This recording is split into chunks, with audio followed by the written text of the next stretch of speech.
Okay, so for series capacitors, we're going to do kind of the same thing, just like we did with resistors. We're going to take a complicated looking circuit like this, and we're going to attempt to solve it. So to do that, we're going to first simplify to the simplest circuit, which would be one capacitor.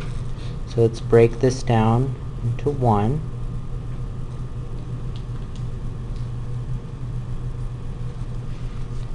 Now, if you were paying attention earlier, you should all know how to find the equivalent.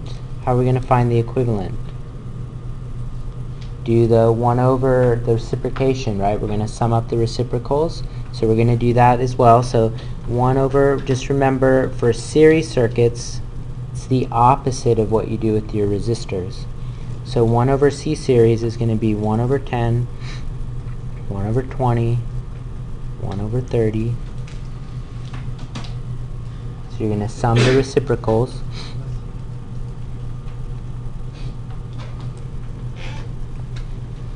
So you do get it's 5.45.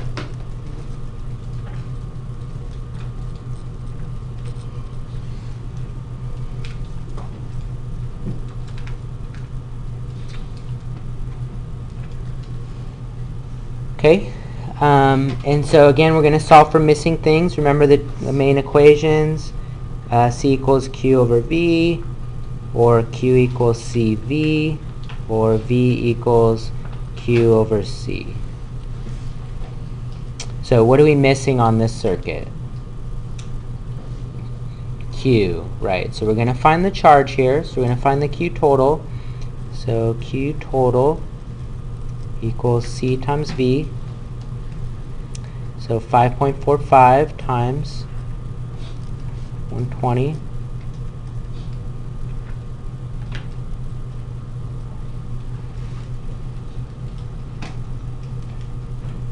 600 something?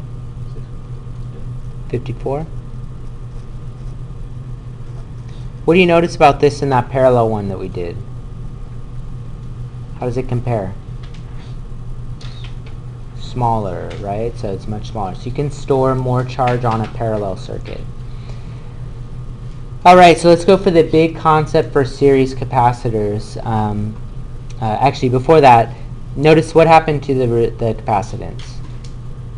It decreased. Yeah, so what you can think about, if you look at this connection, you can imagine that this is almost like one super long capacitor like this, okay? And if you remember, C equals epsilon naught A over D. So if D increases, what happens to C?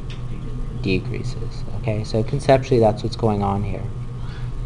Alright, so the big concept here, if you remember, let's go over the charging process again. You have these negatives that start to accumulate on this plate. So let's say, for example, 4 negatives accumulate on the bottom plate. What's going to happen is, well, these negatives, they're going to now repel the negatives on this plate up to the top plate. So 4 negatives are going to be pushed up here, leaving us 4 positives remaining here. And then these negatives are going to push this. It's like a domino effect almost. These negatives are going to push 4 negatives onto this plate, leaving 4 behind. Then these will push 4 onto the battery, leaving 4 behind. So what do you notice about the number of electrons on each of these plates? They're the same. Okay? And so that's the key concept with series capacitors, is that all the plates, all the capacitors store the same amount of charge.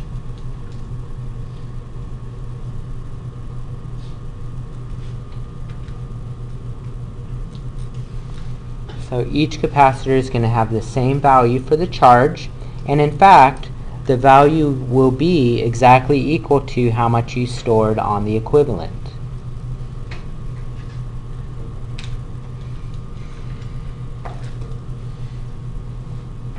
So in other words, if I stored 654 on the equivalent, that means I stored 654 on 10, 654 on 20, 654 on 30.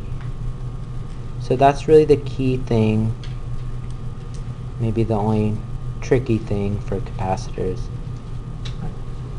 is that they store the same charge for series capacitors. Alright, so then what are we missing now? The voltage drop across each. Yeah, so that's the last thing we're going to figure out. Well, I guess the last thing's UC, but that's easy once you figure these out. So we're going to use this version, V equals Q over C, that version of our capacitance equation. So the Q is the same for each, so that's 654 divided by 10. That's 65.4.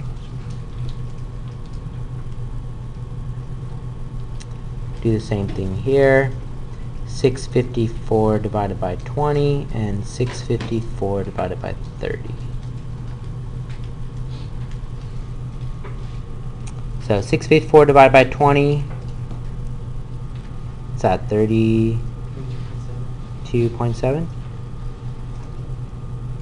And divided by 30?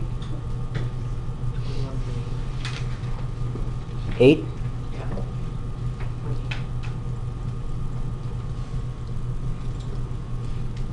And lastly, we can do our mini check. What should be true about these three voltages?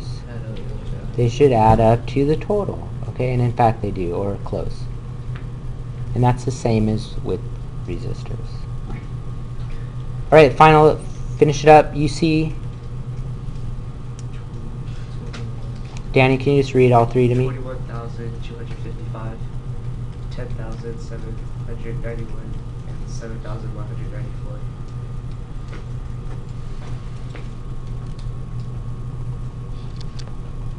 Okay, so that's series.